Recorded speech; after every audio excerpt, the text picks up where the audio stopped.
October 21st, 2025. While most of the world was asleep, something changed in the darkness of a single line of data arriving at 0200 Coordinated Universal Time carried with it the weight of a question no one had prepared to answer. The object we had been watching for months, the visitor from beyond our solar system that astronomers had carefully tracked since July, was not where it was supposed to be. Not by a few kilometers, not by 1,000, by over 1 million kilometers. And the distance was growing with every passing hour. The discovery came quietly, as most profound things do. A handful of independent astronomers, running their routine sky surveys in the pre-dawn darkness, cross-referenced their observations against NASA's Jet Propulsion Laboratory Horizon System. They expected alignment. They expected the reassuring confirmation that gravity still worked as predicted, that the universe still followed the elegant mathematics we'd spent centuries refining. Instead, they found divergence. 3I Atlas, the interstellar object that had been dominating headlines and occupying telescope time since its summer detection, had done something no natural comet should be able to do. It had accelerated ahead of its predicted gravitational path. Let's pause here for a moment. Let's understand what that means in the stillness of this late hour. When you track any celestial body, whether it's a satellite drifting in low orbit or an asteroid tumbling through the void between Mars and Jupiter, you're essentially watching gravity's invisible hand guide it through space. The JPL Horizon System is one of humanity's most sophisticated astronomical tools. It calculates where objects should be based on the gravitational forces acting upon them. The sun's massive pull, the subtle tug of distant Jupiter, even the whisper-light influence of radiation pressure from starlight. These predictions are extraordinarily accurate. When Mars rovers land in specific craters, when spacecraft perform split-second flybys of distant moons, when we track near-Earth asteroids that might someday pose a threat, Horizons tells us where to look. The margins of error are measured in meters, not kilometers. Certainly not millions of kilometers. On that October morning, Horizons predicted 3I Atlas would appear at right ascension 13 hours, 46 minutes, 57.51 seconds. Declination 8 degrees, 15 arc minutes, 20.0 arc seconds. Those numbers represent a specific point in the sky, coordinates as precise as an address on a quiet street. That's where NASA said the object would be. But the observed data told a different story. Multiple independent tracking stations, scattered across different continents and time zones, cross-referencing their measurements and checking their instruments, found the object at right ascension, 13 hours, 47 minutes, 54.3 seconds. Declination, 8 degrees, 21 arc minutes. For those who don't speak the language of astronomical coordinates, let me translate that into something more tangible. At the distance 3I Atlas was traveling, roughly 2.38 astronomical units from Earth. That angular offset translated to approximately 1.1 million kilometers of lateral displacement. That's not a small discrepancy. That's not an error you can explain away with atmospheric distortion or calibration drift. That's the distance light travels in about 3.5 seconds. That's more than 3 times the distance between the Earth and the moon. And here's where the strangeness deepens, quietly, like water seeping through stone. When tracking systems show a mismatch between prediction and observation, the error typically appears in a specific direction. The pattern is predictable. If your orbital data is outdated, if your model doesn't quite capture every variable, the object appears behind where you expected it. Think of it like trying to hit a moving target with old information. You're always shooting at where it was, not where it is. Orbital mechanics has rhythms we understand. Comets accelerate as they approach the sun, pulled faster by increasing gravity. They decelerate as they move away, climbing back up the gravitational slope. Outgassing can create small, non-gravitational forces, tiny jets of sublimating vapor, pushing the nucleus slightly off course. All of this is well documented. We've watched thousands of comets over hundreds of years. We know their behaviors. But 3I Atlas appeared ahead of its predicted position. Not behind. Ahead. That breaks the usual pattern completely. When an object shows up ahead of gravitational predictions, it suggests something is pushing it forward, adding energy to its motion. For a comet, that would require asymmetric outgassing, jets of vapor pointed in exactly the right direction, to accelerate the object along its trajectory. Possible. Certainly possible. Comets can be unpredictable. But the timing raises questions that are harder to dismiss in the quiet hours before dawn. The group that first documented this deviation publicly goes by the name Earth Exists. They're not NASA. They're not affiliated with any major observatory. They're part of a growing network of citizen astronomers who've taken it upon themselves to track 3I Atlas independently, using publicly available telescope data and sky survey archives. Some might dismiss amateur observations. Some might say this is just enthusiasts seeing patterns where there are none. But these aren't children with backyard telescopes. These are individuals with access to serious equipment. People who understand astrometry, orbital mechanics, photometry. They've been cross-checking their findings against multiple data sources, comparing images from different observatories, running their own calculations with the same software professionals use. And, according to their analysis, released on October 22nd, the positional offset wasn't static. It was growing. 19 hours after the initial observation, they ran another positional analysis. The divergence had increased. They calculated the rate at roughly 0.23 arc minutes per hour, which at that distance translates to a lateral velocity change of nearly 4 kilometers per second. That's not drift. That's not measurement noise. That's a sustained deviation from the expected gravitational path. Let's put 4 kilometers per second in perspective. That's roughly 14,400 kilometers per hour.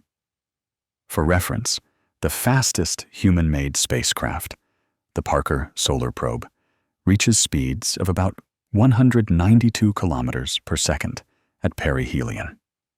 But that's falling toward the sun with massive gravitational assist. We're talking about lateral motion here, perpendicular to the main trajectory.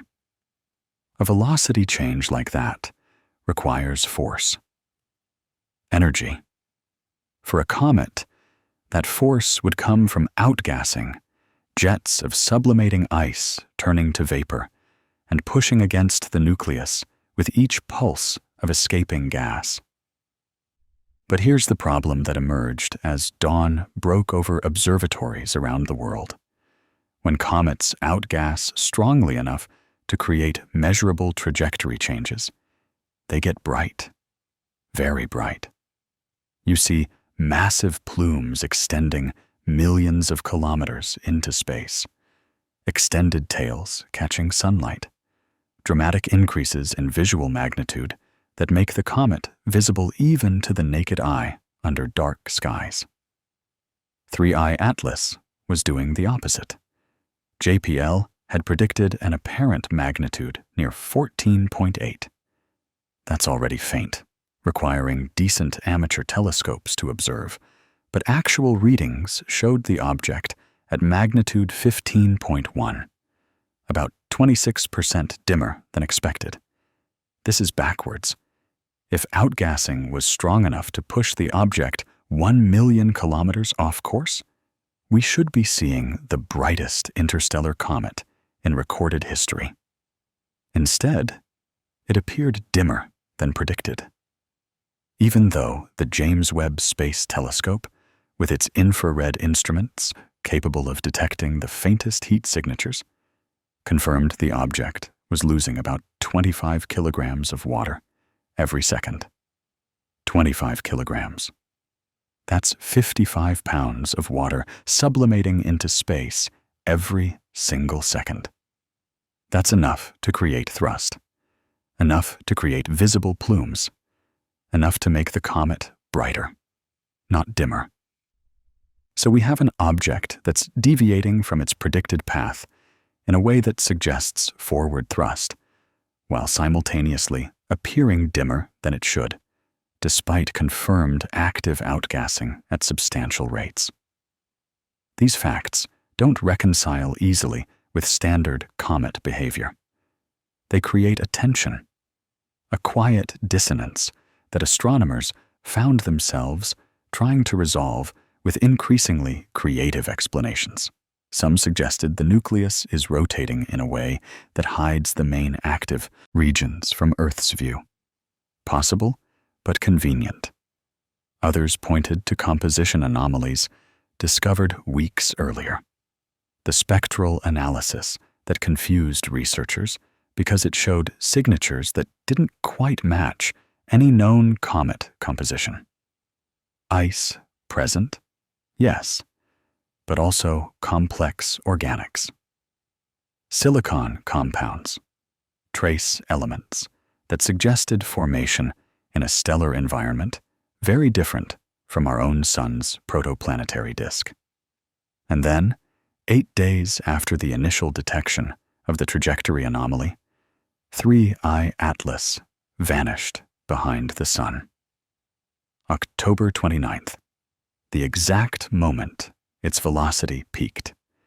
Hidden from every telescope on Earth during what orbital mechanists quietly acknowledged was the single most energy-efficient window for any spacecraft to execute a course change. The timing, like so much else about this object, felt almost too precise. Behind the sun. Think about that for a moment. For the next several weeks, as it approaches perihelion and begins its outbound journey, the object will remain invisible, shielded by solar glare, performing whatever it came here to do, if indeed it came here to do anything, in complete darkness. No observation possible. No tracking. No spectrometry. Just silence and mathematical prediction, and the quiet waiting of astronomers around the world. When it reemerges in early November, we'll know. We'll know if the deviation was an error in our calculations, a misunderstanding of how interstellar comets behave when they pass through the intense radiation and gravitational gradient near the sun. Or we'll know if something out there just made a deliberate move, a calculated adjustment to its trajectory, while hidden from view.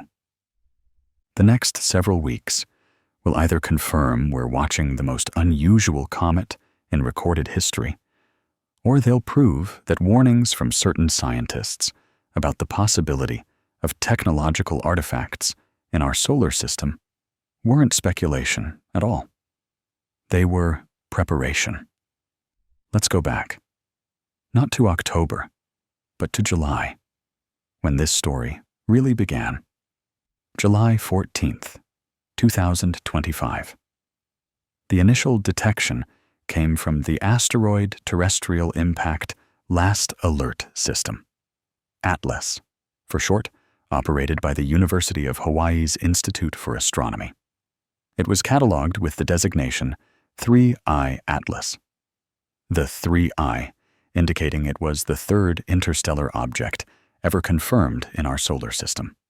The first was Oumuamua in 2017.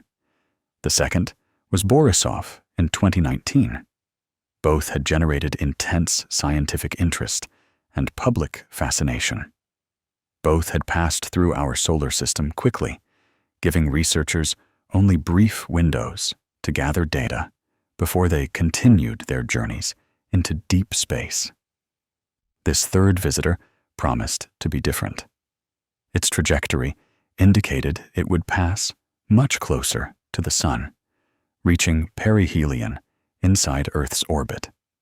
That meant extended observation time, multiple opportunities for different instruments to study it, a chance to answer questions that Oumuamua and Borisov had left tantalizingly unresolved. Initial observations showed it behaving like a comet. Spectral signatures indicated water ice, a faint coma of sublimating material. Everything suggested this was a dirty snowball ejected from some distant stellar system, wandering the galaxy for millions or billions of years before gravity's patient hand bent its path through our neighborhood. But within the first week, subtle anomalies began appearing in the data. The rotation rate was unusual.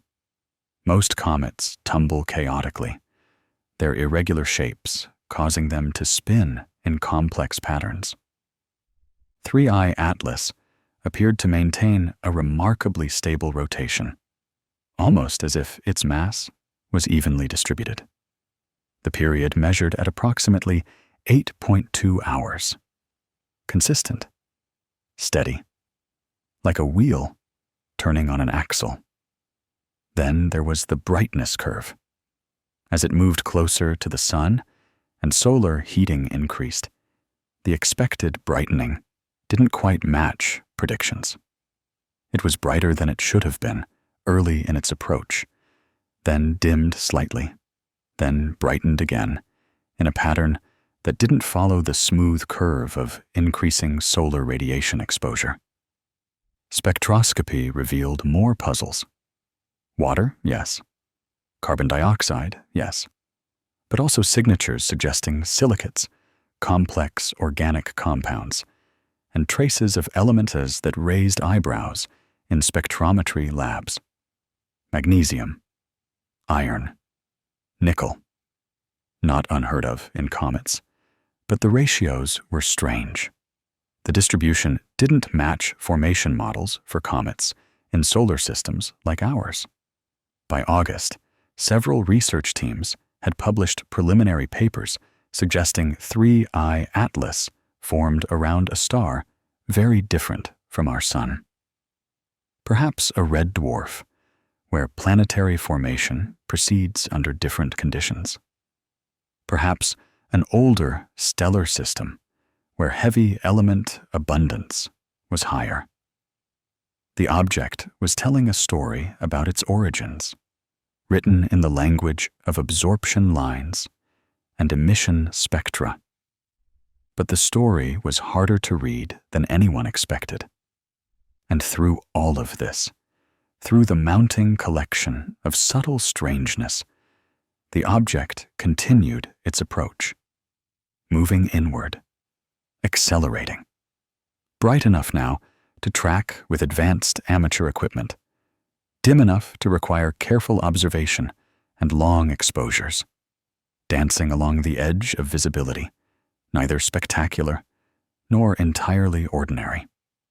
Then came October 21st, and everything changed, quietly, in the pre-dawn hours when most of the world was sleeping and the universe was making calculations of its own. The independent astronomers who discovered the positional anomaly didn't immediately go public with their findings. They spent hours checking and rechecking, comparing coordinate systems, verifying their astrometry calibrations, looking for any possible source of error that could explain a 1 million kilometer discrepancy. They found none. They reached out to other observers, asked them to verify the position independently, without revealing what they had found. The confirmations came back, one after another. 3I Atlas was not where Horizons said it should be.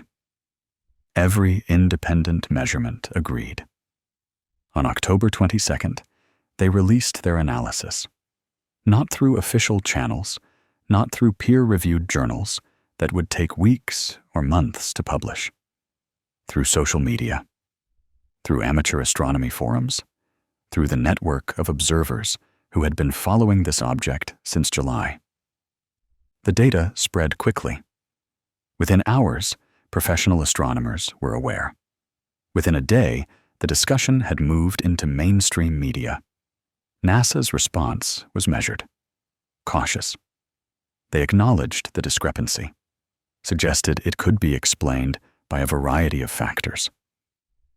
Stronger than expected outgassing, creating non-gravitational acceleration. Errors in the initial orbital determination back in July. The possibility that the object's mass was significantly different than estimated, throwing off gravitational calculations. All of these were technically possible explanations, but they also did something unusual. They announced that observations would be difficult to impossible for the next several weeks, as the object moved into solar conjunction, behind the sun from Earth's perspective. Visibility essentially zero. They encouraged the amateur community to continue monitoring as best they could, but emphasized that solid confirmation of the object's trajectory and any changes would have to wait until early November, when 3I Atlas emerged from the solar glare and could be properly observed again. That announcement, brief and factual, nevertheless carried an undertone that careful readers noticed. It was both a statement of observational reality and a quiet acknowledgement of uncertainty, a recognition that for the next several weeks we would be effectively blind, that whatever was happening with 3I Atlas would happen without our eyes upon it. The timing bothered people, not just amateur observers, but professional astronomers as well. The positional anomaly appeared. The object's velocity changed in a way suggesting forward thrust. And then, precisely when that velocity peaked, precisely when the object was moving fastest and any course correction would be most efficient, it vanished from view, behind the sun. If you were designing a trajectory that required you to execute a maneuver while avoiding detection, you could hardly choose a better moment. Every telescope on Earth pointing uselessly at a wall of solar radiation. Every instrument blind. Complete privacy at the exact moment you needed it most. Of course, that assumes intention. That assumes an intelligence making choices. Natural phenomena don't care about observation windows. Comets don't plot courses based on where human telescopes happen to be pointing. The universe doesn't consider our viewing angles when determining how objects move through space. But the human mind seeks patterns, and when multiple anomalies align in ways that would make perfect sense if there were intention behind them, it becomes difficult not to at least consider the possibility. Difficult not to ask the question quietly, in the privacy of late-night thoughts, whether we might be watching something that's watching back. Let me tell you about a conversation that happened in the 1960s. A physicist named Freeman Dyson was asked about the possibility of detecting alien civilizations. He suggested looking not for radio signals, but for evidence of engineering on cosmic scales. He proposed that a sufficiently advanced civilization might build structures around their star to capture solar energy. These megastructures, now called Dyson spheres, would emit characteristic infrared signatures that could be detected from interstellar distances. The idea was revolutionary. It suggested that intelligence leaves traces in the universe that go beyond intentional communication. That the mere existence of advanced technology creates detectable anomalies, unexpected heat signatures, unusual orbital patterns, things that don't quite fit the natural background of stars and planets and comets. That same principle applies at smaller scales. If a civilization can build interstellar spacecraft, those spacecraft would exhibit behaviors different from natural objects. They might adjust their trajectories mid-flight. They might maintain unusually stable rotation rates. They might be made of materials with spectral signatures that don't match natural formation processes. They might accelerate when no natural force should be able to move them. They might do so at precisely the moment they're about to become unobservable, as if timing mattered, as if detection avoidance were part of the mission parameters. This line of thinking isn't new. It gained prominence with Oumuamua, that first interstellar visitor in 2017. Oumuamua exhibited its own set of strange behaviors. It accelerated outward from the sun with a force that couldn't be fully explained by outgassing, because it showed no comet-like activity, no tail, no coma, no spectral evidence of sublimating ice. It was cigar-shaped, or possibly disc-shaped, depending on how you interpreted the light curve data, and it tumbled through space at an unusual rate. A Harvard astrophysicist named Avi Loeb suggested, cautiously at first, and then with increasing conviction, that Oumuamua might have been an artificial object. Perhaps a light sail, propelled by the pressure of starlight. Perhaps a piece of alien technology, either still functional or long-dead debris from some ancient civilization. His hypothesis was controversial. Many colleagues disagreed strongly. But he had done the mathematics. He had shown that the observational data was at least consistent with the technological interpretation. With Borisov, the second interstellar visitor, the technological hypothesis seemed less relevant. Borisov behaved much more like a standard comet: water ice, carbon monoxide, predictable outgassing. It was interesting because it came from another stellar system, carrying information about cometary formation in that distant environment.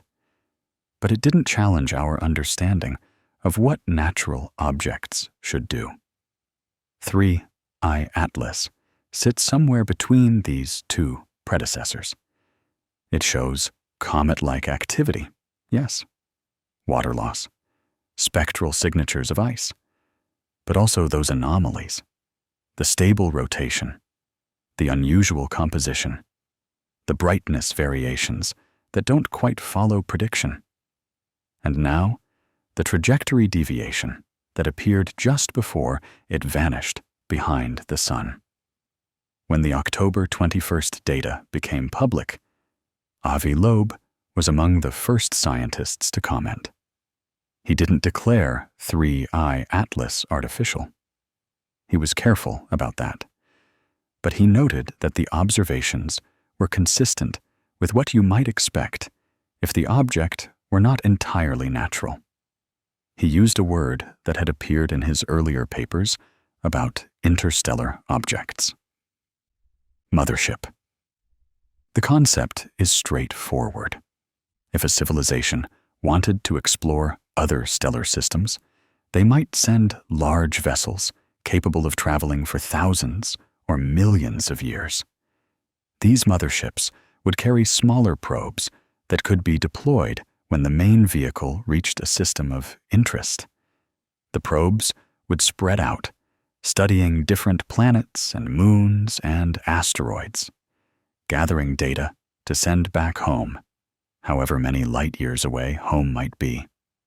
From our perspective, observing such a scenario, we would first detect the mothership, large enough to see at a distance, moving on an interstellar trajectory. Then, if we were paying close attention, we might notice smaller objects separating from it. Secondary artifacts deploying into the system, moving on trajectories that natural objects wouldn't follow, beginning their survey work while the mothership continued its journey. This is speculation, of course. It's one hypothesis among many. But it's a hypothesis that makes testable predictions. If 3I Atlas is a mothership, and if it's deploying probes during its passage through our inner solar system, we should be able to detect those deployments. We should see additional objects on non-gravitational trajectories. We should detect anomalous acceleration in multiple bodies, not just the primary object. The next several weeks, while 3I Atlas is behind the sun, are precisely when such deployments would make the most sense. Maximum solar energy available for any systems that needed it. Privacy from Earth-based observation. An opportunity to position probes throughout the inner system without immediate detection. If you were designing a survey mission, this is exactly how you'd do it. But again, that's only meaningful if there's intention, if there's intelligence, if this is technology rather than nature. And we don't know. We can't know. Not yet. Not until the object emerges in November, and we can see what's changed, what might have been left behind during those hidden weeks. Meanwhile, there's another conversation happening, not in observatories or university physics departments, but in different communities entirely. Religious communities. People who interpret cosmic events through frameworks of prophecy and spiritual warfare and signs of approaching transformation. In early July, around the same time 3I Atlas was first detected, a man who goes by the name Brandon Biggs shared a vision he had experienced. Biggs has a following in certain Christian prophetic circles.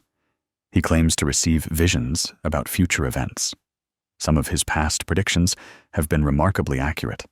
Others, like many prophecies, are vague enough to be interpreted in multiple ways after events unfold.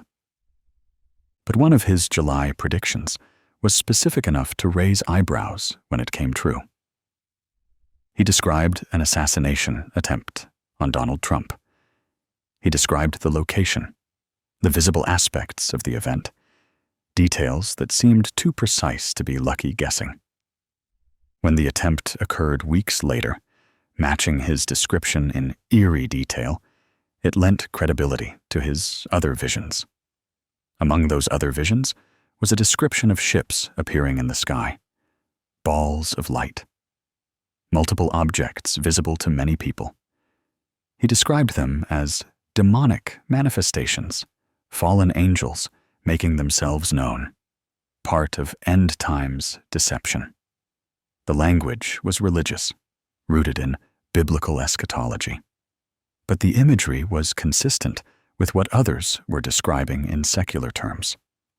Objects appearing in the atmosphere, multiple craft, visible arrivals. The timing of his vision, delivered in July before most people had heard of 3I Atlas, overlaps with the object's discovery window. The descriptions, translated out of religious language, match what the mothership hypothesis predicts.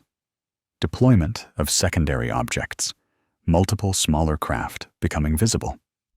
A sudden appearance of something that wasn't there before. Is this coincidence?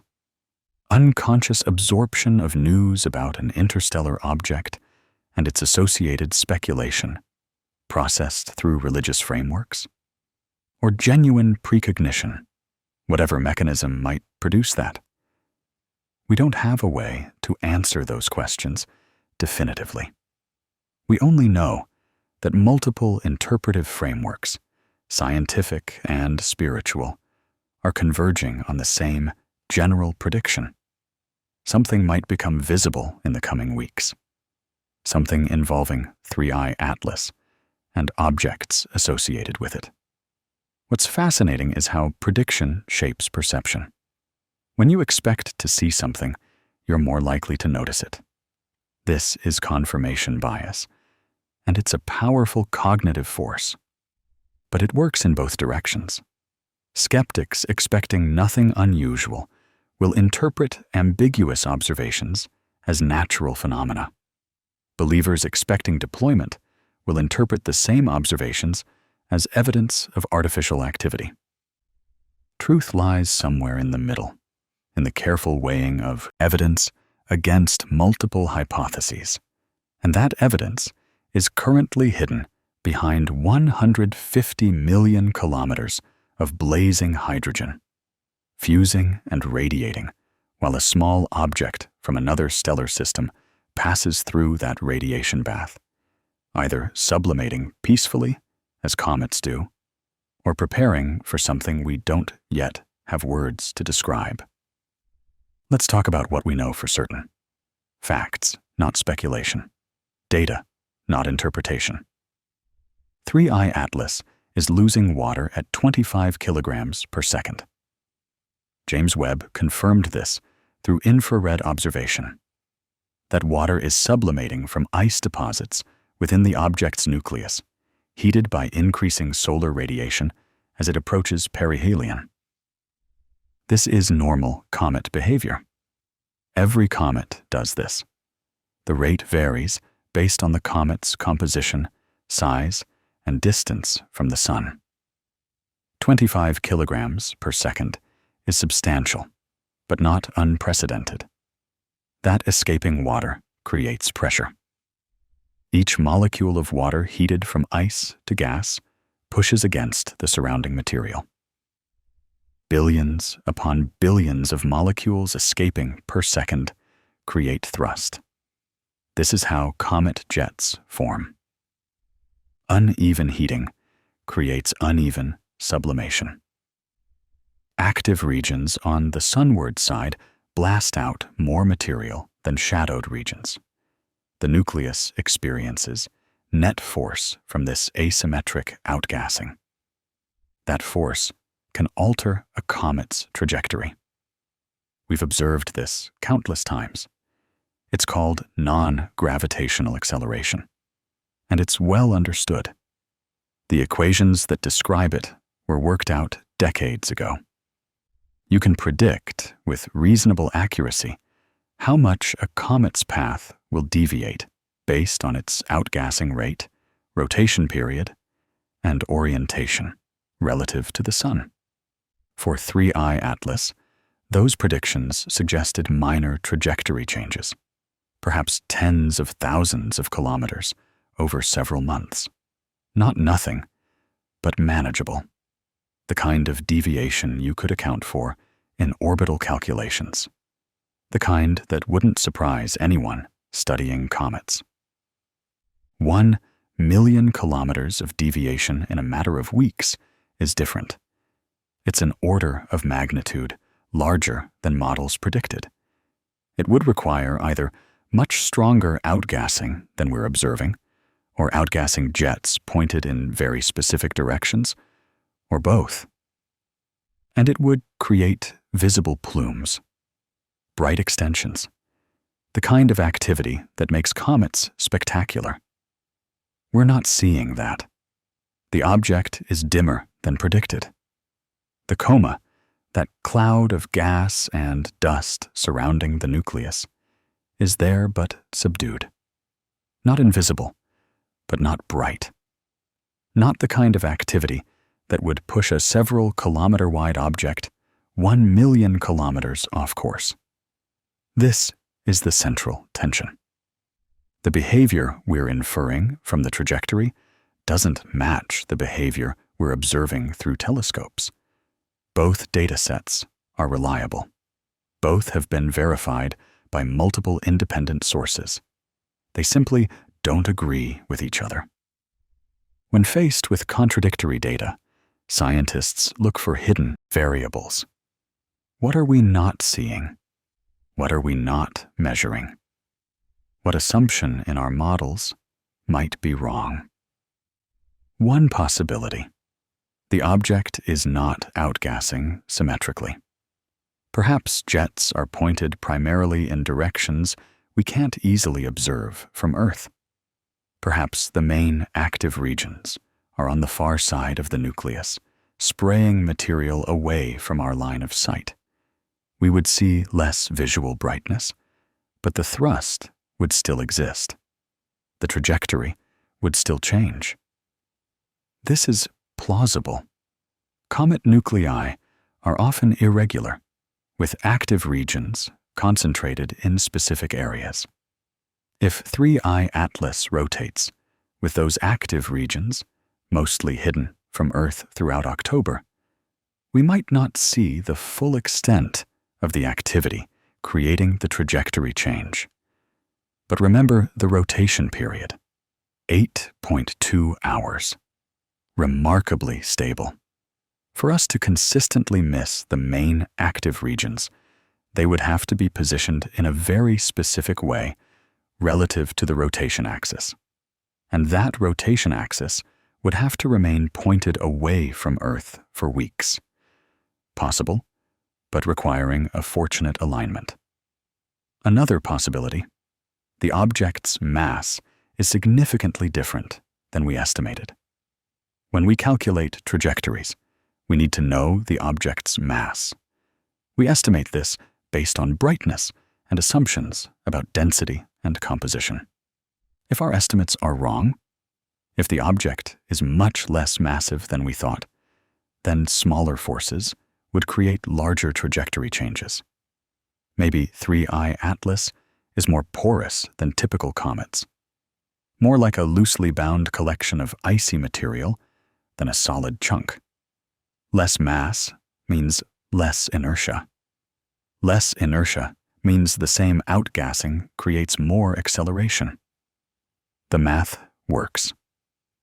But then we have to explain why the initial orbital determination, calculated back in July and August, when we first detected the object, was so far off. Those calculations also depend on mass. If mass estimates were that wrong, other aspects of the orbit should have been wrong too. A third possibility: there are forces acting on the object that we haven't accounted for. Perhaps radiation pressure from the sun is more significant than models suggest. Light carries momentum. When sunlight hits an object, it pushes on it, gently but measurably. For small objects with large surface areas, solar radiation pressure can be significant. But 3I Atlas is kilometers across, depending on whose estimate you trust. Radiation pressure shouldn't be enough to create 1 million kilometers of deviation, unless the object has an unusually high surface area to mass ratio, unless it's flatter than we think. Disc-shaped, perhaps, like some researchers suggested about Oumuamua. A disk or sail would experience much more radiation pressure than a sphere of equivalent mass. But spectral observations suggest 3I Atlas is round, or at least rounded, not elongated, not obviously disk-like. Each explanation requires adding assumptions. Each requires the object to be somehow different from our initial assessment. And each, on its own, struggles to explain all the observations simultaneously. The trajectory deviation, the subdued brightness, the stable rotation, the unusual composition. Individually, these could be coincidence. Together, they form a pattern that's harder to dismiss. There's a principle in science called Occam's razor. When faced with multiple explanations for a phenomenon, prefer the simplest one, the explanation that requires the fewest assumptions. In this case, the simplest explanation for comet-like activity, combined with unusual trajectory changes, is that it's a comet behaving unusually. Comets are diverse. We've only studied a tiny fraction of all the comets that exist. An outlier isn't impossible. Strange is not the same as artificial. But Occam's razor also warns against adding unnecessary complexity. And if you find yourself stacking assumption upon assumption to make the natural explanation work, while an alternative explanation requires fewer assumptions, perhaps it's time to seriously consider the alternative. The alternative, in this case, is that 3I Atlas might not be entirely natural. That some aspect of its behavior might result from technology rather than geology. That the trajectory change might be intentional. This is where science becomes uncomfortable. Not because the hypothesis is unthinkable, but because it's untestable with current data. We can't board 3I Atlas and examine it directly. We can't send a probe to intercept it, not with the limited time we had after discovery. We're limited to remote observation, to watching light that bounced off or radiated from the object millions of kilometers away. And for the next several weeks, we can't even do that. The object is hidden, moving behind the sun at precisely the moment that matters most for understanding its nature. This is the reality astronomers are sitting with in late October 2025. Uncertainty. Waiting. The knowledge that when visibility returns in November, the answers we get might not be the answers we expected.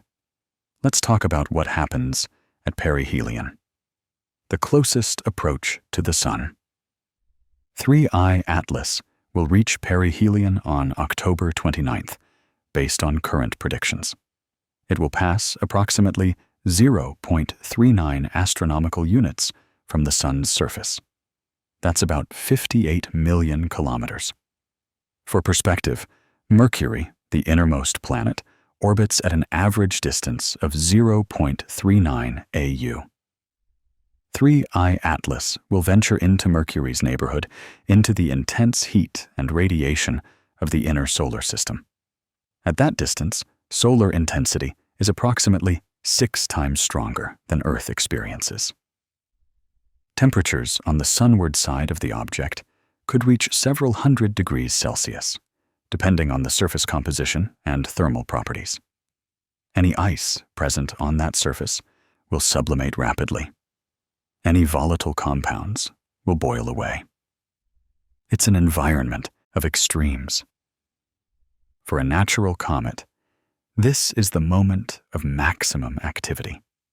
This is when you'd expect brilliant tails to form, enormous plumes of gas and dust extending millions of kilometers into space.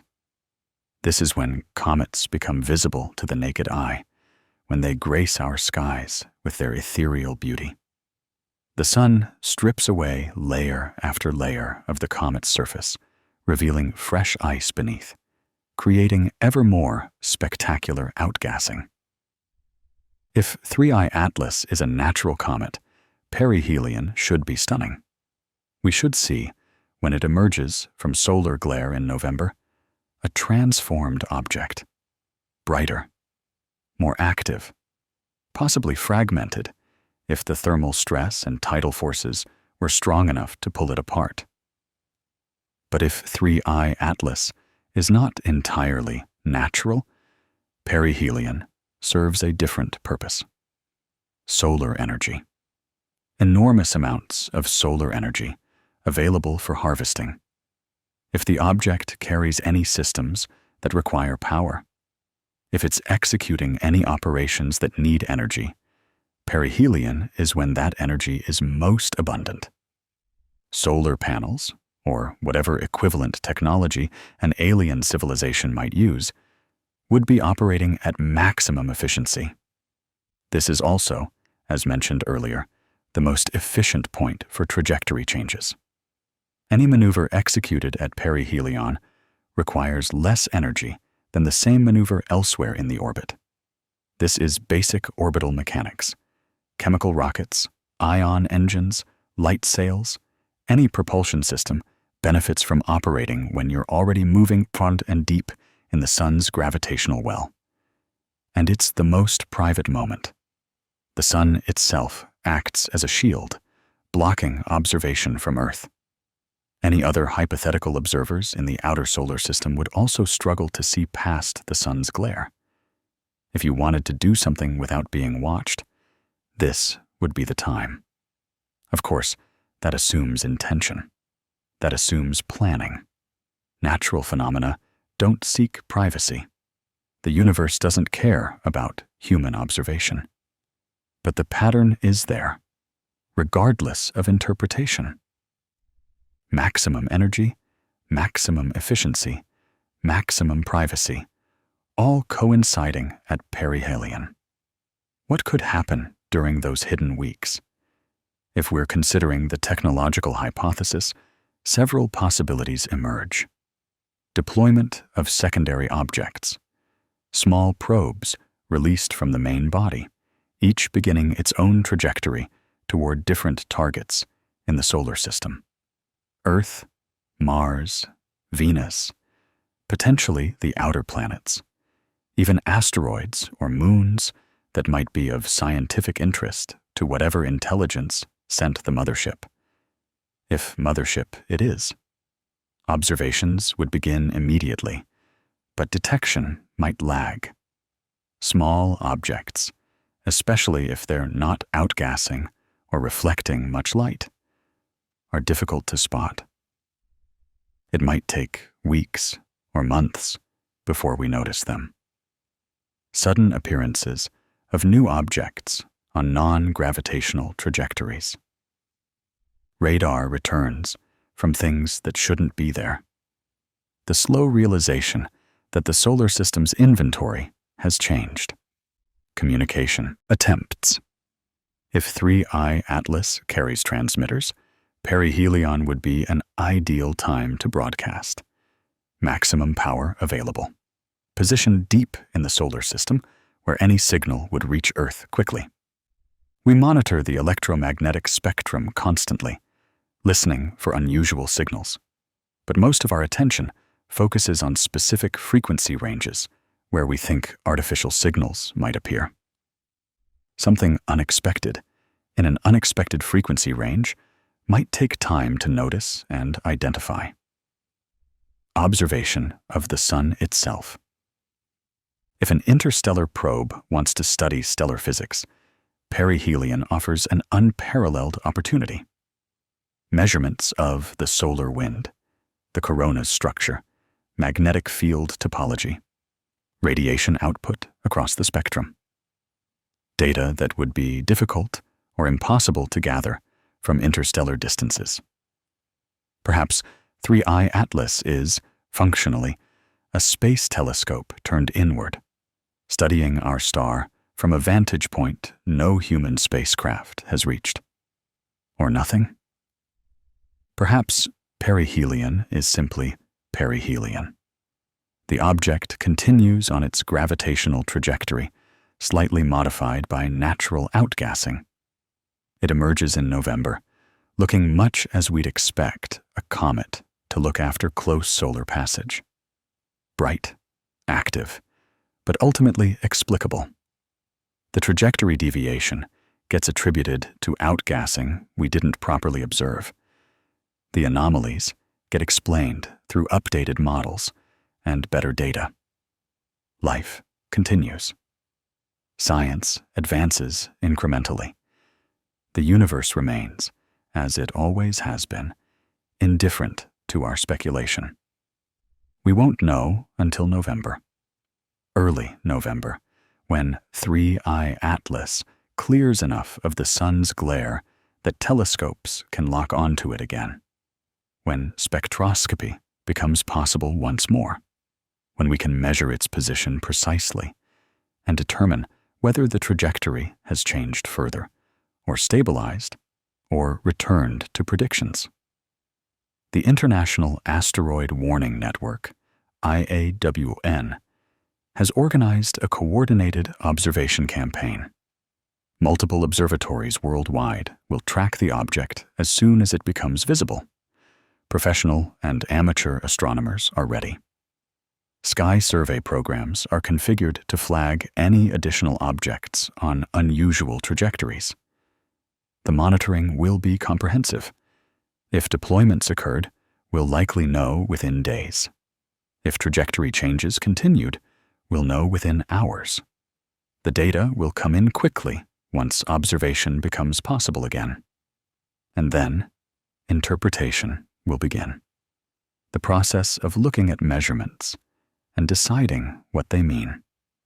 Natural or artificial. Expected or anomalous. Confirmation or revelation. That process won't be quick. It won't be simple.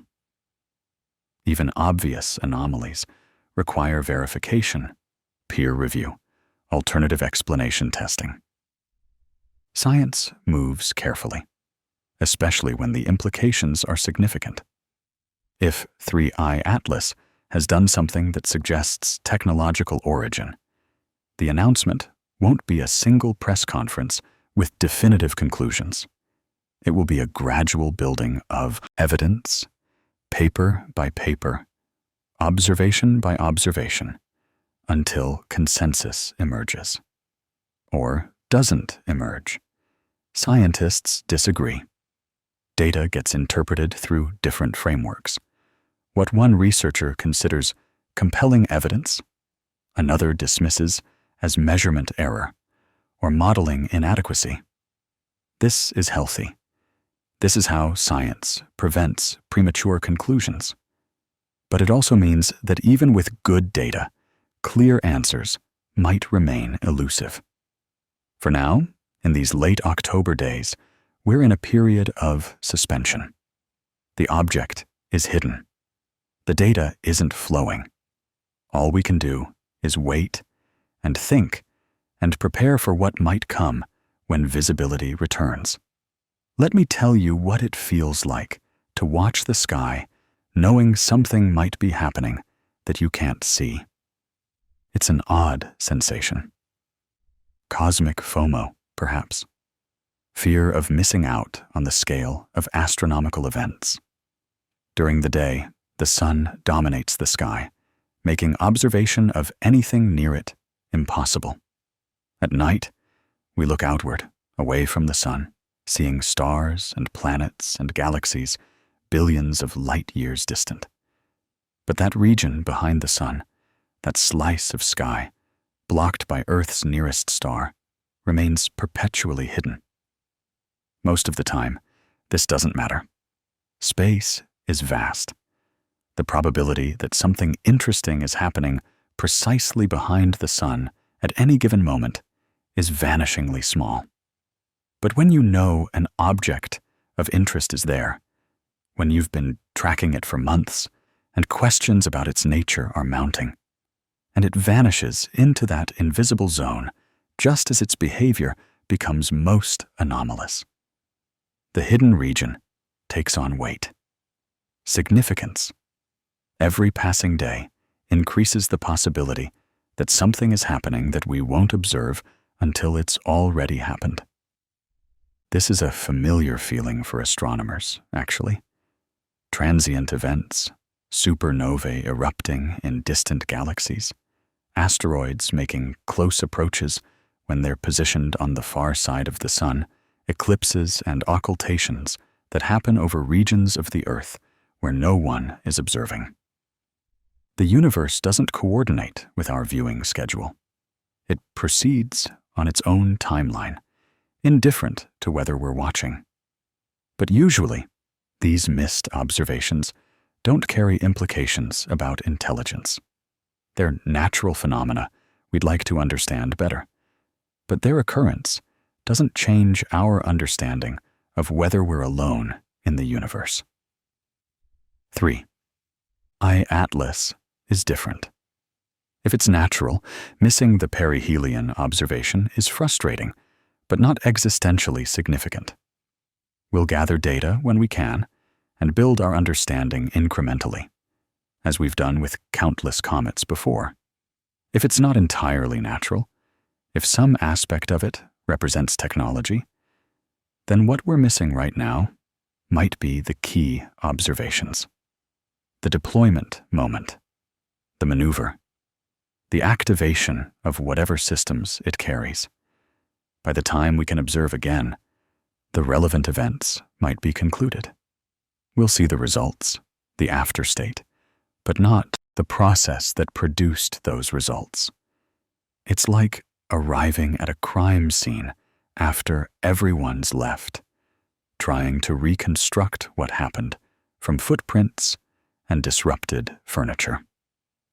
Not that 3I-Atlas is a crime. It's not a threat. Or at least, there's no evidence suggesting threat. It's following an orbital path that doesn't bring it particularly close to Earth. If it deploys probes, those probes would likely be small, observation-focused, non-threatening. The mothership hypothesis, as articulated by researchers considering it, doesn't involve invasion or hostility. It involves exploration. The same curiosity that drives human space missions, scaled up to interstellar distances.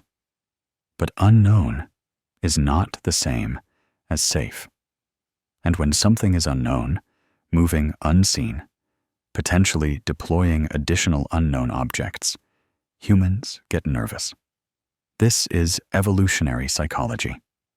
The threat that you can't see is more frightening than the threat you can observe and evaluate. Our ancestors survived by being cautious about rustling in the bushes at night, about sounds they couldn't identify, about signs of predators lurking just beyond the firelight. Space is the ultimate darkness beyond the firelight. And 3I-Atlas, for these several weeks, is the rustling in the cosmic bushes. Probably nothing.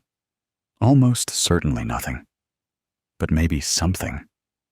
And that maybe is enough to keep attention focused skyward, waiting for November, waiting for emergence, waiting to see what, if anything, has changed. Different communities are preparing in different ways. Astronomers are configuring equipment, coordinating schedules, ensuring that the moment visibility becomes possible, observations begin. Data pipelines are ready. Analysis scripts are written. The infrastructure of modern astronomy is pointed at the region of sky where 3I-Atlas will appear, ready to capture every photon.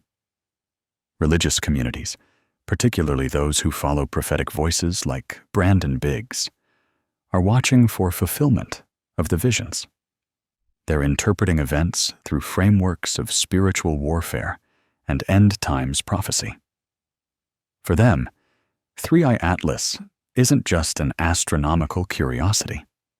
It's a sign, a portent, something with theological implications about humanity's place in the cosmic order and the approaching culmination of history. The general public, those who've been following the story through news articles and YouTube videos and social media threads, are curious, excited, some worried, some skeptical, most uncertain about what to think. The story has all the elements of good science fiction. Mysterious visitor from another star system. Strange behaviors suggesting possible intelligence. Hidden maneuvers during a period of unobservability. Conflicting interpretations from credible sources. It's engaging. It's thought-provoking. And beneath all of this, moving silently through the solar wind at perihelion, the object itself continues its trajectory. Whatever it is, whatever it's doing, unaware of our observation, or our speculation, or our waiting. Or perhaps very aware, if awareness is something it possesses, proceeding according to parameters set by forces we don't yet understand, in a stellar system that is not its home, for reasons that remain, for now, opaque. The sun rises and sets. Earth continues its orbit. The calendar advances from October toward November. And somewhere behind that glowing hydrogen furnace, impossible to see, 3I Atlas approaches its closest point, experiences its maximum heating, and begins its outbound journey. Changed or unchanged, alone or accompanied, silent or signaling. We'll know soon, relatively soon. A few more weeks of darkness, and then light. Observation. Data. The resumption of science's patient work of turning measurements into understanding. The universe will reveal what it's willing to reveal, and we'll interpret as best we can with the tools and knowledge we've developed over centuries of looking upward and asking questions. Let's consider what we mean by artificial, what we mean by technology. These terms carry assumptions that might not apply beyond human civilization. When we imagine alien technology, we tend to project human designs into space. Metallic spacecraft with engines and computers and communication arrays. Geometric structures, right angles, and symmetry. Materials that are obviously manufactured rather than naturally formed. We look for the kinds of things we would build, scaled up, or modified, but fundamentally recognizable as technology. This might be naive. Human technology reflects human biology, human psychology, human history. We build with metals because metals were available and had properties we could exploit. We use electromagnetic communication because we discovered the electromagnetic spectrum. We design for human-scale operations because we're human-scale organisms. A civilization that evolved under different conditions, with different biology, different resources, different selection pressures, might develop technology that looks nothing like ours. Their spacecraft might be grown rather than built, biological or hybrid systems that blur the line between organism and machine. Their communication might use methods we haven't discovered or can't detect. Their designs might follow aesthetic and functional principles that seem completely alien to us because they are completely alien. Arthur C. Clarke's third law states that sufficiently advanced technology is indistinguishable from magic. We might extend that. Sufficiently alien technology might be indistinguishable from nature. An interstellar probe designed by a civilization millions of years older than ours, with technological capabilities we can't imagine, might look exactly like a comet when observed from a distance. It might use natural processes rather than fighting against them, might incorporate ice and rock as building materials or camouflage, might operate using principles that we wouldn't recognize as operation at all. If 3i Atlas is technological, and if it's sufficiently advanced, we might never conclusively prove it. The evidence might always remain ambiguous. Behaviors that are consistent with technology, but not requiring technology. Compositions that are unusual, but not impossible for natural objects. Trajectories that suggest intention, but don't prove it. This is epistemologically frustrating. How do you confirm the presence of something when that something might be designed to avoid confirmation? How do you distinguish advanced technology from nature when the technology has had millions of years to perfect its mimicry, or when its operating principles are simply beyond your understanding? You look for patterns, for behaviors that are unlikely to occur naturally, but make sense if there's intelligence involved. The trajectory change at precisely the most opportune moment. The stable rotation that suggests internal mass distribution control. The spectral anomalies that hint at manufactured materials. None of these are proof. But collectively, they might reach a threshold where the technological hypothesis becomes more likely than the natural alternative. Science operates on probabilities, not certainties. We assign confidence levels to conclusions based on how well the evidence fits different models. If overwhelming evidence suggests 3i Atlas is a natural comet, that becomes the accepted explanation, even if some anomalies remain unexplained. If evidence mounts that natural explanations require increasingly contrived assumptions, while the technological explanation becomes simpler and more predictive, scientific consensus would gradually shift. That shift, if it happens, won't be sudden. There won't be a moment when everyone agrees, yes, this is artificial. There will be years of debate, competing papers, conferences, where researchers present contradictory interpretations. Slowly, the weight of evidence would tilt. More scientists would find the technological hypothesis compelling. Holdouts would remain, as they always do, requiring ever higher standards of proof. But society wouldn't wait for scientific consensus.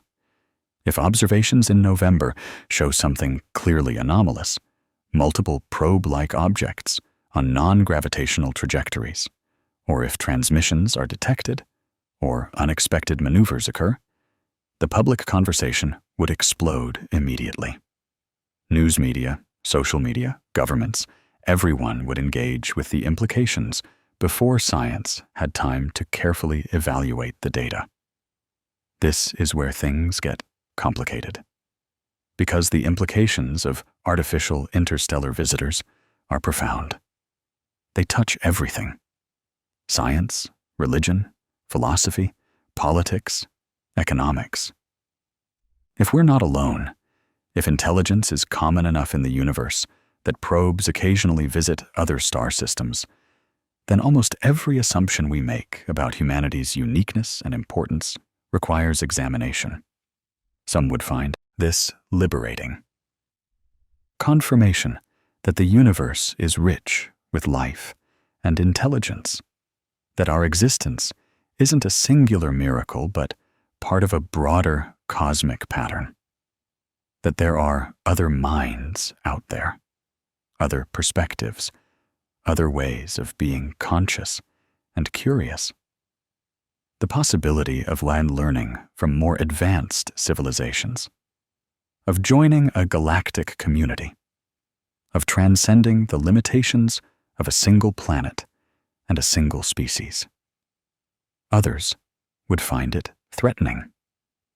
Our religious traditions, our myths, our sense of identity are often built around narratives of human specialness, created in God's image, the pinnacle of evolution, the consciousness that illuminates an otherwise unconscious universe. Evidence of other intelligence challenges those narratives, forces reinterpretation, requires humility about our place in the cosmic order. Both responses are valid. Both reflect genuine aspects of what it means to be human, confronting the vastness beyond our atmosphere. We contain multitudes, capable of wonder and fear simultaneously, excited by discovery and unsettled by its implications. This is normal. This is healthy. If 3i Atlas is artificial, the next questions become practical. Where did it come from? How long has it been traveling? What is its purpose? Is it still functional or ancient debris? Is there intelligence aboard, or is it automated? Can we communicate with it? Should we try? These questions have no easy answers. Even if we confirm the object is technological, determining its origin would be extraordinarily difficult. The trajectory tells us it came from interstellar space, but space is vast. Tracing backward along the orbital path, you encounter uncertainties that grow exponentially. Small measurement errors in velocity or position translate to enormous position errors when extrapolated across light years. It might have come from the nearest star or from a system 1,000 light years away. We might never know for certain. Travel time depends on velocity and distance. If it came from Proxima Centauri, the nearest star system 4.2 light years away, and if it traveled at a constant velocity similar to what we're observing now, the journey would take tens of thousands of years.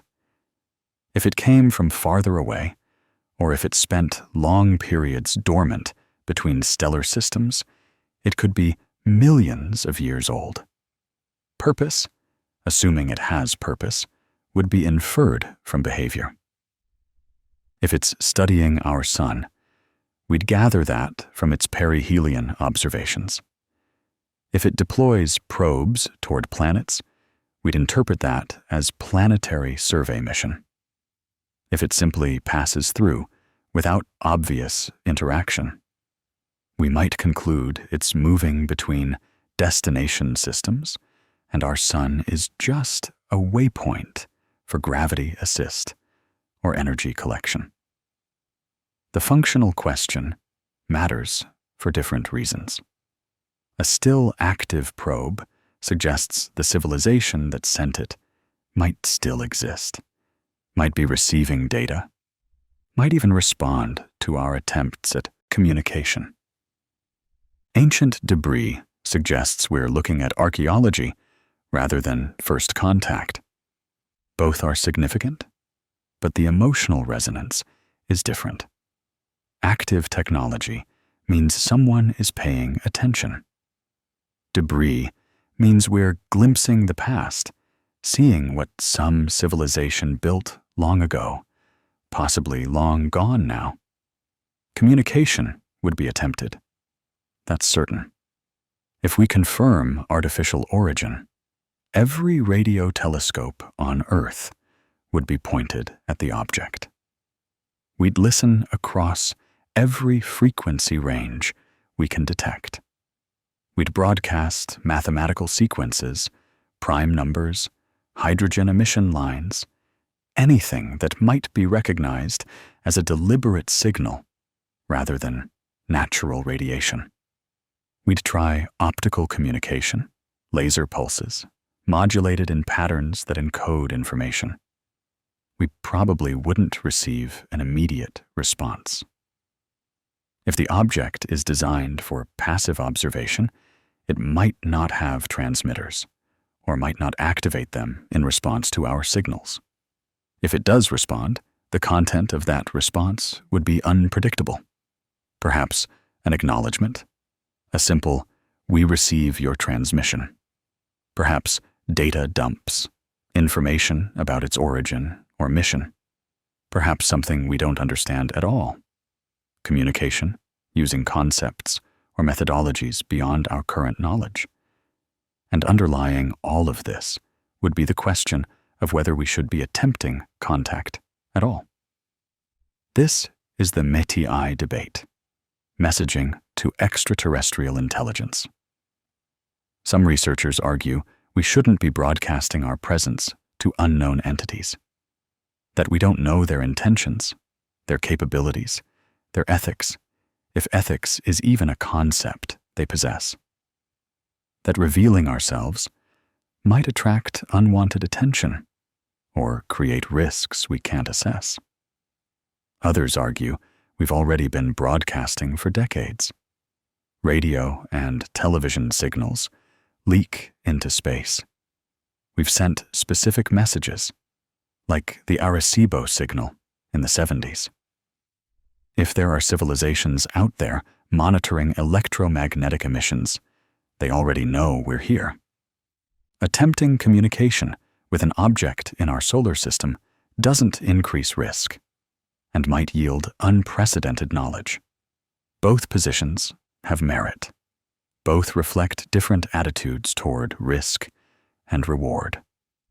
If 3I Atlas is confirmed artificial, this debate would move from academic discussion to immediate policy question. Governments would need to decide. International cooperation would be necessary. The response couldn't be one nation acting alone. It would need coordination, consensus, a unified approach from humanity as a species rather than as competing nations. This might be optimistic thinking. Humans aren't great at cooperation, especially under pressure or uncertainty. More likely, multiple groups would attempt communication independently, some coordinated, some not, some using agreed-upon protocols, others improvising. The message received by the object, if it's capable of receiving and interpreting, would be chaotic, overlapping, contradictory, perhaps fitting for a species as diverse and complex as ours. But these are concerns for a future that might not arrive. For now, the object remains hidden. The questions remain unanswered. And the simple act of waiting, of marking time until observation becomes possible again, is all we can do. There's something meditative about this waiting, something that mirrors the broader human condition.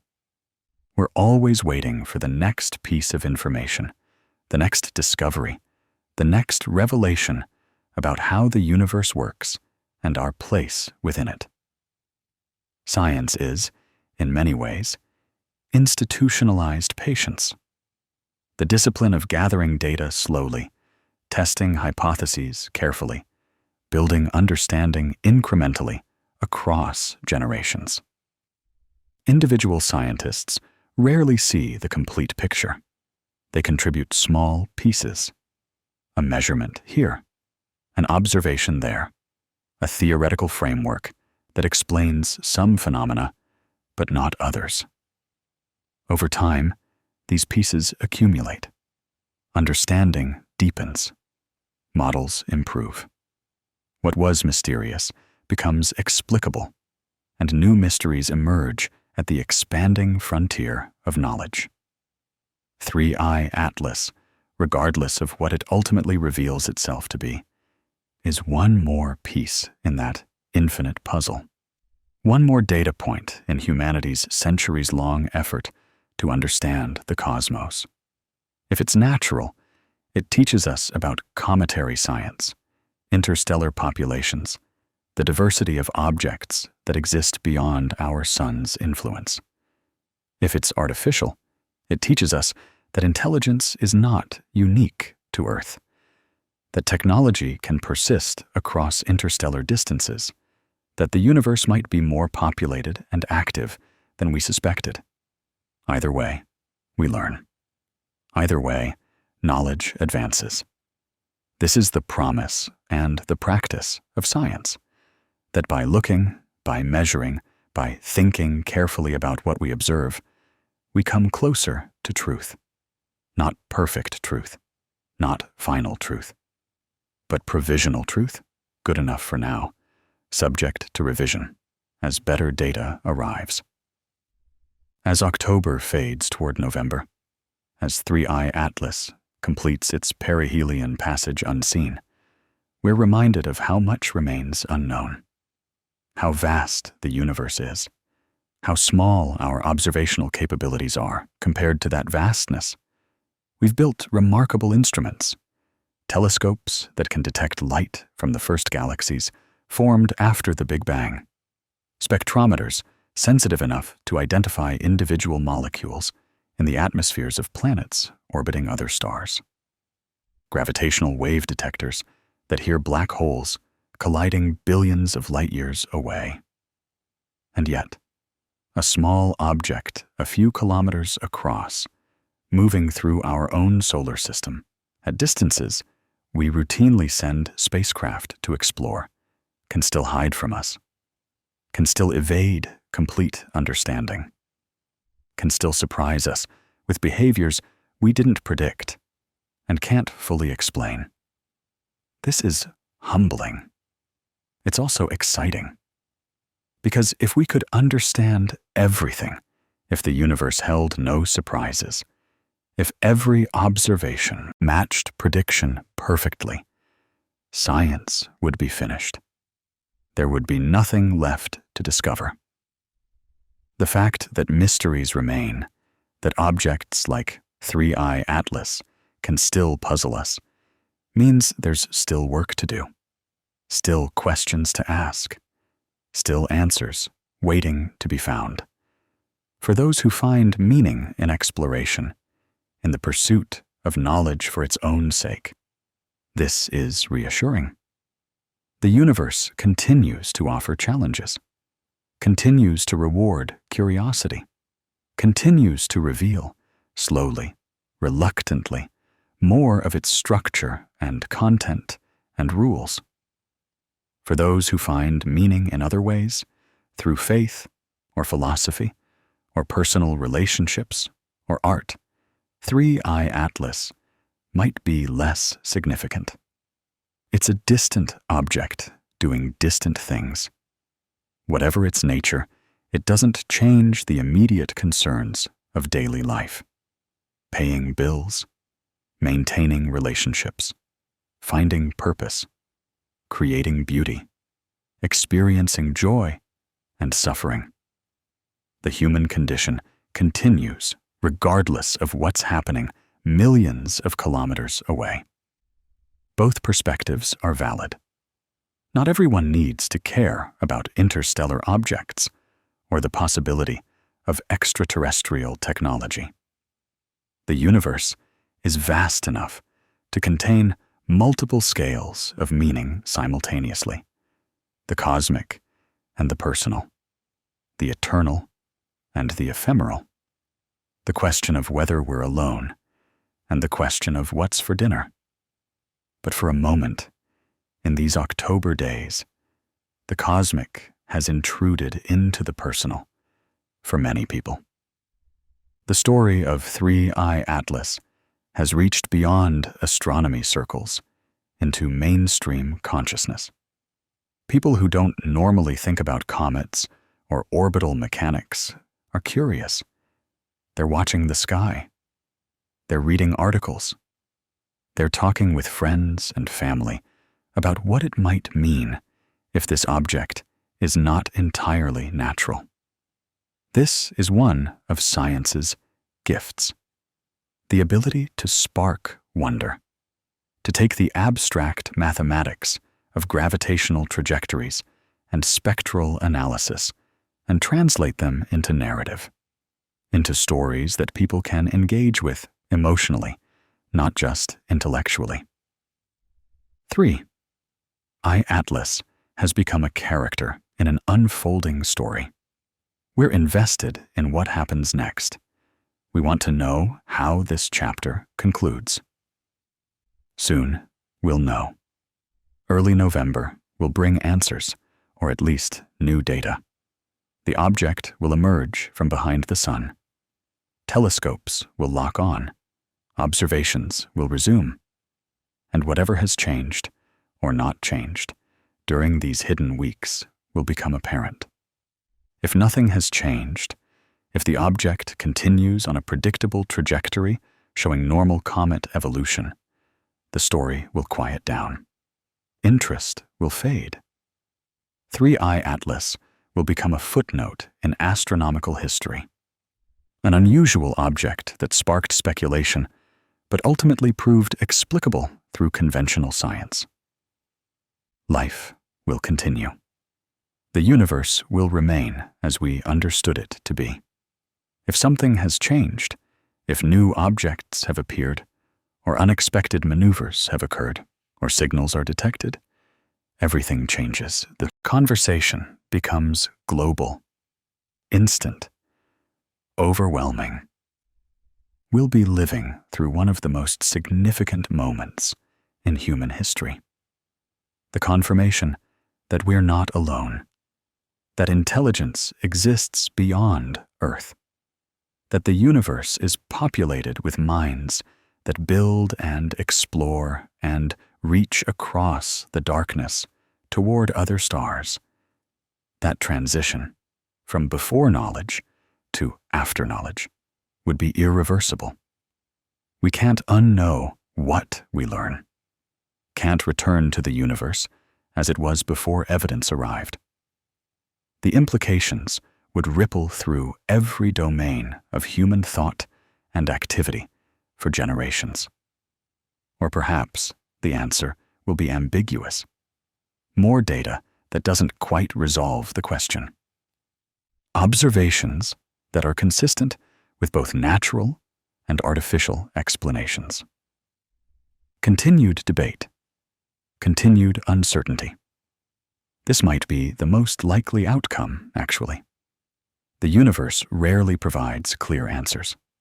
More often, it provides complex data that different people interpret differently. In which case, 3I Atlas will remain what it currently is.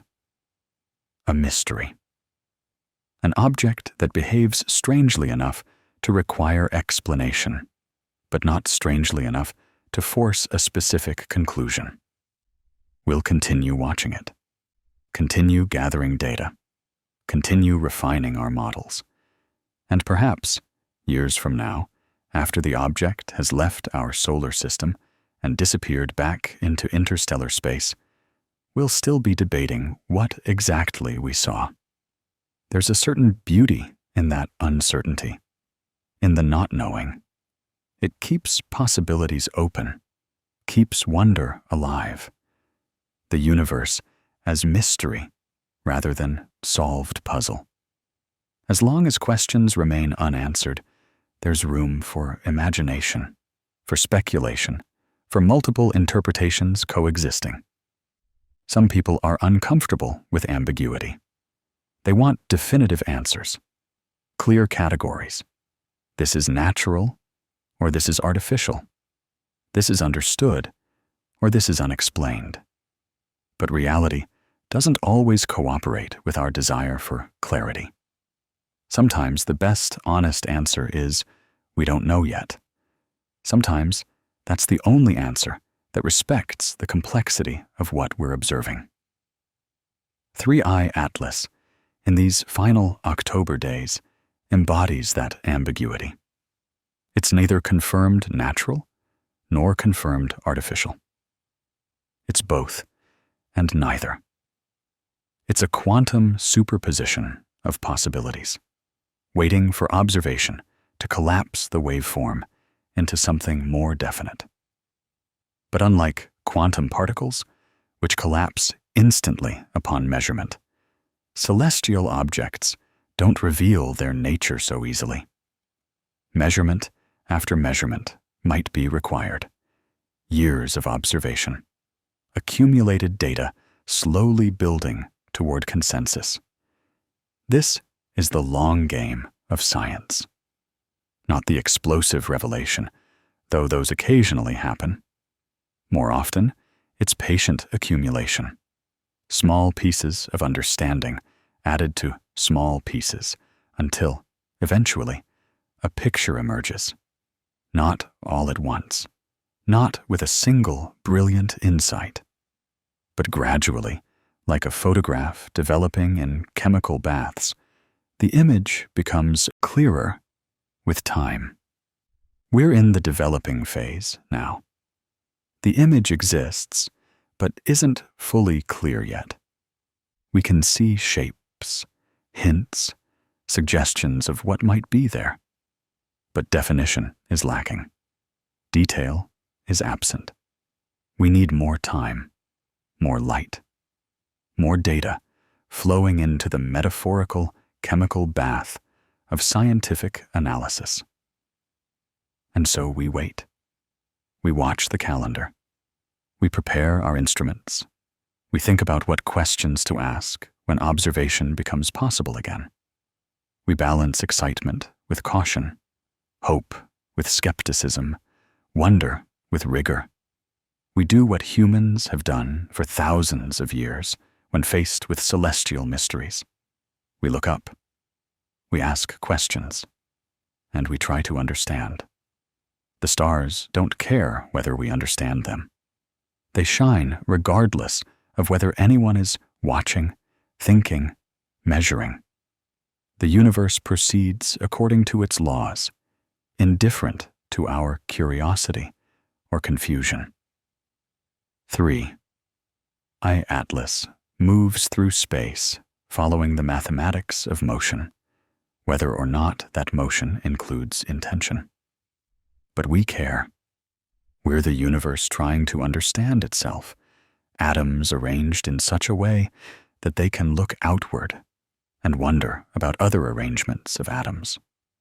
We're meaning makers, pattern seekers, storytellers. We take raw data about positions and velocities and wavelengths, and we transform them into narratives about visitors and mysteries and possibilities. This is what consciousness does. It creates significance where none might inherently exist. It assigns importance to events based on their relationship to us, to our understanding, to our hopes and fears and questions. 3. Atlas matters. Because we've decided it matters. Because we're paying attention. Because we're curious about what it might reveal. In a universe without observers, it would just be an object moving through space, no more or less significant than any of the countless other objects doing the same thing at this moment. But we are observers. We've noticed it, named it, tracked it, questioned it. And in doing so, we've made it significant within the context of human knowledge and discovery. This doesn't mean the significance is illusory or manufactured. The object has properties that warrant attention, behaviors that merit study. It's genuinely unusual, genuinely interesting. But the degree to which it captivates our attention is a reflection of us as much as of the object itself. We're excited about the possibility of contact, about the chance to answer age-old questions, about the opportunity to witness something unprecedented. If 3I Atlas were simply another comet, confirming what we already know about comets, it would still be worth studying. But it wouldn't capture public imagination, wouldn't inspire YouTube videos and social media discussions and late-night conversations about what if. The anomalies are what make it special. The not knowing is what makes it compelling. And perhaps, in the end, the not knowing is enough. Perhaps the value lies not in the answer, but in the asking, in the exercise of directing our attention beyond our immediate concerns towards something vast and distant and mysterious. In remembering that we're part of something larger than ourselves, that the universe contains depths we haven't plumbed and might never fully plumb. 3. I-Atlas will either be the beginning of a new era or a fascinating footnote. We'll know soon. But either way, the experience of watching it, of wondering about it, of engaging with the possibilities it represents, has value. It reminds us to look up, to ask questions, to remain curious about the cosmos that gave rise to us. The nights grow longer in the northern hemisphere as October fades. Dark comes earlier. Clear skies, when they appear, reveal stars in their full glory. And somewhere among those stars, impossibly far away, other worlds orbit other suns. Some might host life. Some might host intelligence. Some might have sent their own probes outward, wondering what else exists in the vast darkness. If 3i Atlas is one such probe, then somewhere, separated by light years, and possibly millions of years, there are beings who built it, who programmed its trajectory, who sent it outward with whatever mission parameters they deemed important. Are they still alive? Do they still exist as a civilization? Are they receiving data from their ancient emissary? We don't know. We might never know. The distances are too vast, the timescales too long. Even if we confirm 3i Atlas is artificial, even if we intercept signals or study its composition and determine it's manufactured, we might never understand who made it, or why, or when. The object would become evidence of something, proof that intelligence exists beyond Earth, but not a complete answer. Just another question in a cascade of questions. This is acceptable. This is how exploration works. You set out looking for answers, and you find more questions. Each discovery opens new avenues of inquiry. The horizon of knowledge doesn't get closer. It recedes as you approach, revealing more territory beyond that also needs mapping. Humanity has been mapping the cosmos for a long time now. Centuries of telescopic observation, decades of spacecraft missions, years of increasingly sophisticated instruments capable of detecting phenomena our ancestors couldn't have imagined. We've learned extraordinary things. The age of the universe, its expansion, the existence of billions of galaxies, each containing billions of stars, the physics of supernovae and black holes and neutron stars, the chemistry of planetary atmospheres, and the dynamics of stellar evolution. And yet, fundamental questions remain. How common is life? How common is intelligence? Are we typical or exceptional? Are technological civilizations rare or abundant? Do they tend to destroy themselves, or do they persist for millions of years? Is interstellar travel practical or prohibitively difficult even for advanced species? 3i Atlas touches on all of these questions.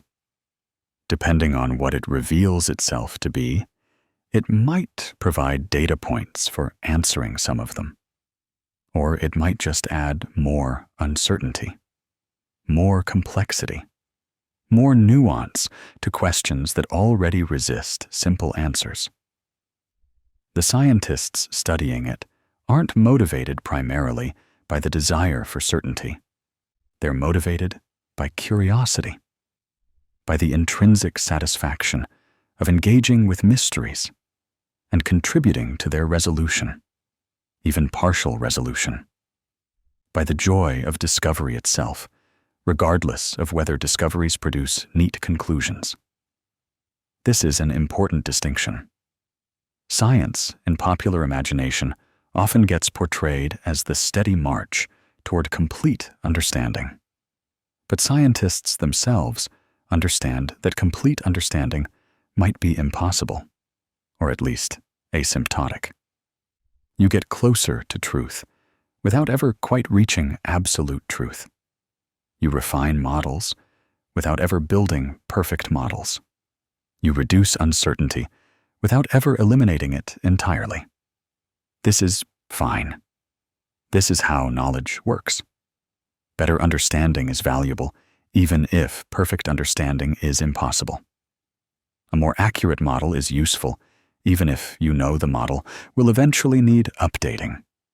Progress doesn't require reaching a destination. It just requires moving in a direction where better knowledge lies. 3. I-Atlas represents movement in that direction.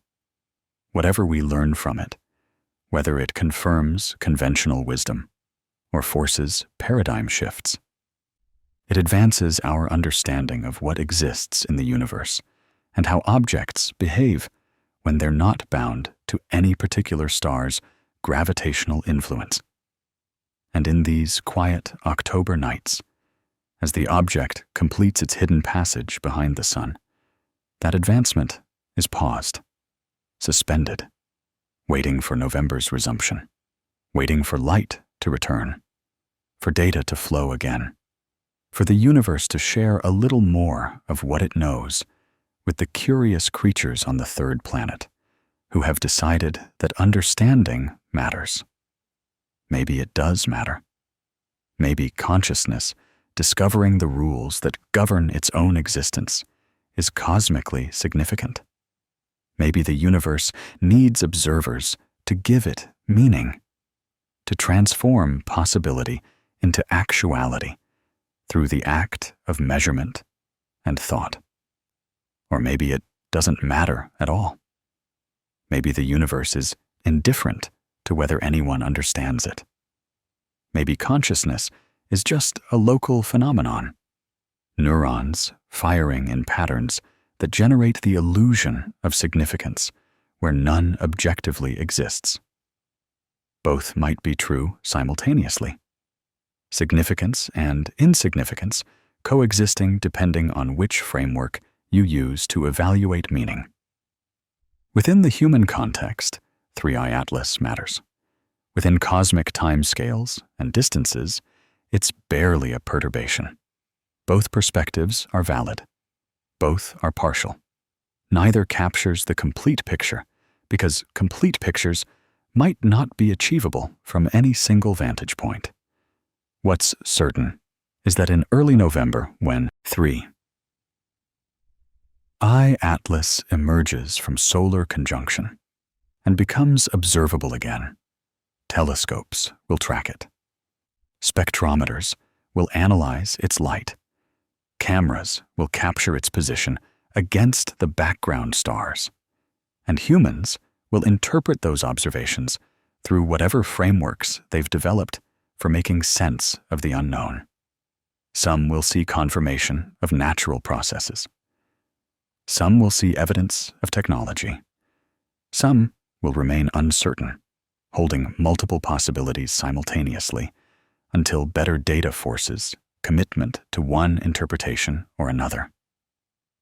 This diversity of response is normal, healthy even. It reflects the complexity of the phenomenon and the limitations of our current knowledge. The conversation will continue. Papers will be written. Conferences will host debates. Social media will amplify different voices and different interpretations. And gradually, over months or years, something like consensus might emerge, or might not. Either way, the scientific process will have functioned as designed, gathering data, testing hypotheses, building models, refining understanding incrementally. For now, though, silence. The object hidden. The observations impossible. Only waiting. Only the patient counting of days until visibility returns and the next chapter of this story can begin. There's something appropriate about ending this narrative here, in suspension, with questions unresolved, with the object still hidden, with possibility still open in all directions. Because this is where we actually are, in these late October days of 2025, in the liminal space between discovery and understanding, between observation and explanation, between what we know and what we're about to learn. Soon, that liminal space will close. The next data will arrive. Interpretations will be offered. Some questions will be answered. New questions will emerge. The story will continue to unfold, as it has unfolded since that first detection back in July. But for this moment, for these hours before dawn, when you're listening to this story, when you're drifting between waking and sleep, between consciousness and dreams, we can pause here, in the uncertainty, in the wonder, in the simple acknowledgement that something interesting is happening millions of kilometers away, and we don't yet know what it means. Maybe we're watching a comet. Maybe we're watching something more.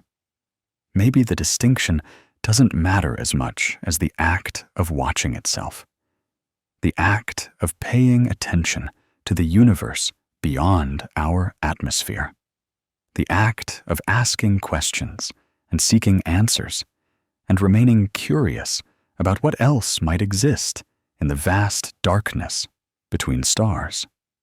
The universe keeps its secrets well. It reveals them slowly, reluctantly, only to those who look carefully and think deeply and remain patient enough to wait for clarity to emerge from confusion. 3. Atlas is one such secret, partially revealed, not yet fully understood. In time, we'll know more. We always do, eventually. Until then, we wait. We wonder. And we look forward to November, when the sun's glare diminishes and visibility returns, and the next observations become possible. When we'll see what, if anything, has changed during these hidden weeks. When we'll have new data to analyze, and new questions to ask, and new possibilities to consider. For now, in the deep quiet of this late hour, that's enough. The not knowing, the waiting, the simple fact that something interesting is out there, moving through space according to rules we're still learning, carrying with it implications we're still processing. 3. Atlas, the third interstellar visitor, an object from beyond our solar system, passing through our neighborhood on its way to wherever gravity takes it next. Natural or artificial, comet or mothership, mystery or revelation. Soon, we'll have better answers. But for tonight, for this moment, the mystery itself is what matters. The fact that the universe still surprises us, still challenges our understanding, still rewards our curiosity with new puzzles to solve. And perhaps that's enough. Perhaps the value lies not in solving every puzzle, but in the engagement with mystery itself. In the recognition that we live in a universe vol and complex enough to contain wonders we haven't yet imagined. In the simple act of looking up at the night sky and knowing that among all those points of light, some might be reflections from objects we've never seen before, visitors from other stellar systems, artifacts of other intelligences, or just rocks and ice following ancient trajectories through the void. Either way, they're beautiful. Either way, They deserve our attention. Either way, they remind us of how much remains unknown, how much remains to be discovered, how much wonder still exists in a universe we've barely begun to explore. Sleep well, dream of stars, and know that somewhere behind the sun, 3I Atlas continues its journey through fire and radiation, carrying whatever secrets it holds a little closer to revelation. Soon, we'll see it again. Soon, we'll know more. But not tonight. Tonight is for questions, not answers. For possibility, not certainty. For the quiet contemplation of mysteries that don't yet have names and implications we haven't yet fully grasped. The universe is patient. It will reveal what it's willing to reveal when it's ready. And we'll be here, watching, waiting, wondering what else might be out there in the darkness, moving through the void on trajectories that occasionally, just occasionally, bring them close enough for us to notice. Maybe we're alone. Maybe we're not. Maybe 3I Atlas will help us answer that question. Maybe it will just deepen the mystery. Either way, the search continues. The questions remain.